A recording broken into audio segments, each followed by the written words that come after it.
बोलिए प्रेम से सतगुरुदेव की जय। सतगुरु कबीर साहिब की जय।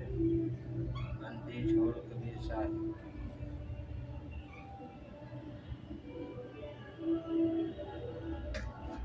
आदरणीय संत समाज, माता बहनों, भाई बंधु एवं संत समाज, मैं सभी को त्रैवार साहबंगे करता हूँ। उनके साथ साथ इस धरती को भी नमन करता हूँ जहाँ पर संत महात्माओं का बराबर आवागमन होते रहता है और ज्ञान की गंगा बहते रहता है। ऐसा गाँव धन्य है, ऐसा परिवार धन्य है, वैसा घर का सदस्य धन्य है जो सभी सत्संग की याद करते रहते हैं, सत्संग में महत्व देते रहते हैं, सत्संग के बाद से स्वीकार करके जीवन बिताते हैं। ऐसा बहुत महत्व है ऐसे मनुष्यों का जो अपने आत्मा को भी सुधारता है, दूसरे आत्मा को भी सुधारने का काम करता है। जैसे देखिए, इस ज़्यादातर प्रचलित है अभय साहब, रमाशंकर साहब और ऐसे ऐसे बहुत हैं पर्दाफाश प्रवचन करने वाले, जो कि इससे पहले तो दुनिया के चार धर्म सुशायर थे, अल्लाह साहब थे, अभी भी ब्रह्मचारी बहुत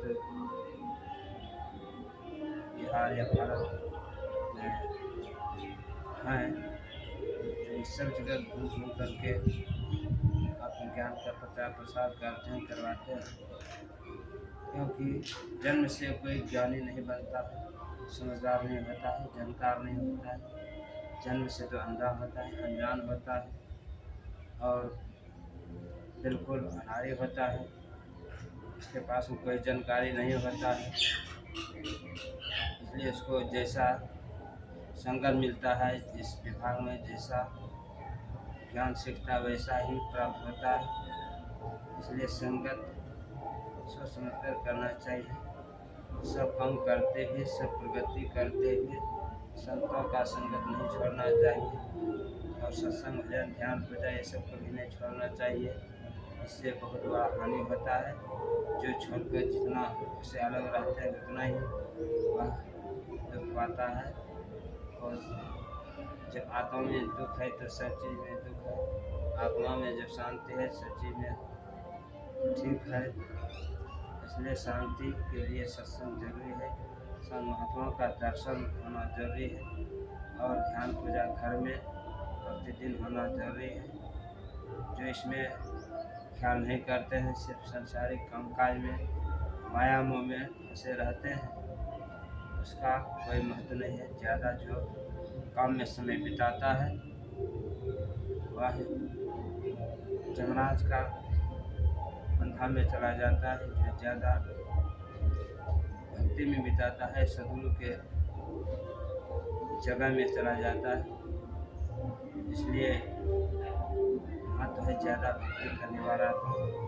गृहस्थों में जो शाम सुबह ध्यान पूजा जब तक भक्ति करते हुए जीवन बिताते हैं, दिन भर अपना संसारिक काम करके बिताते हैं, वैसे गृहस्थ का भी महत्व अधिक है।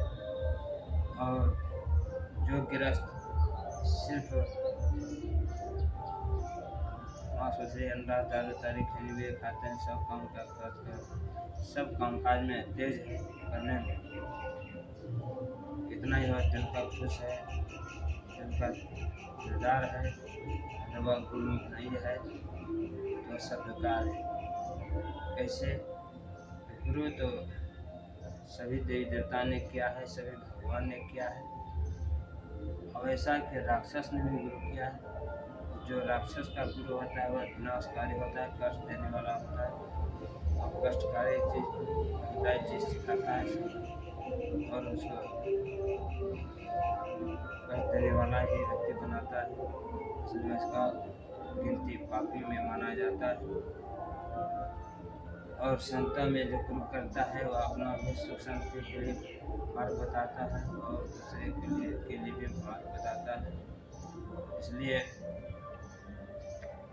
रामायण से शिक्षा क्या लेना चाहिए, साफ साफ शब्द को चुन करके उसमें धारण करना चाहिए और घर में सभी को धर्म की कथा सुनाना चाहिए। ज़्यादातर जो गर्भवती महिला है उसको अवश्य सुनाना चाहिए, इससे बच्चे पर अच्छा प्रभाव पड़ता है, पढ़ेंगे।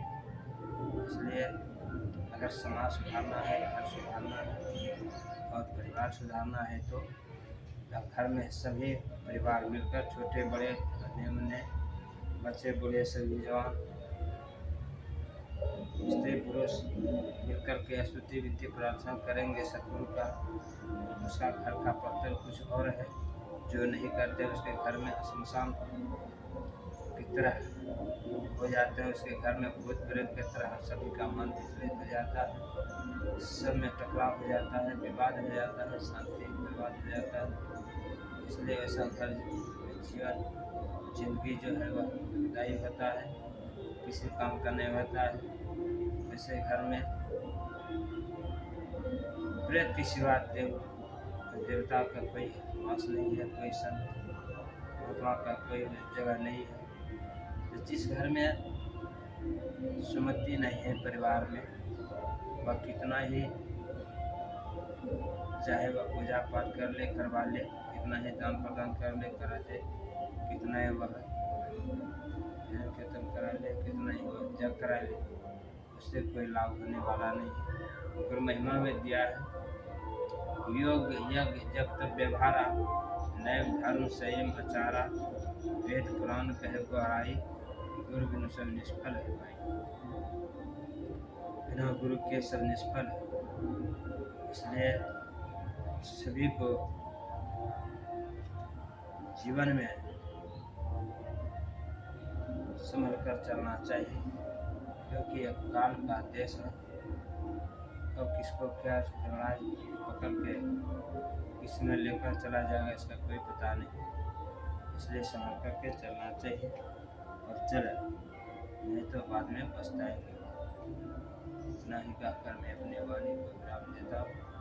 बोले प्रेम से सद्गुरुदेव की जय, सद्गुरु कबीर साहिब की जय, बंदी छोड़ कबीर साहिब की जय।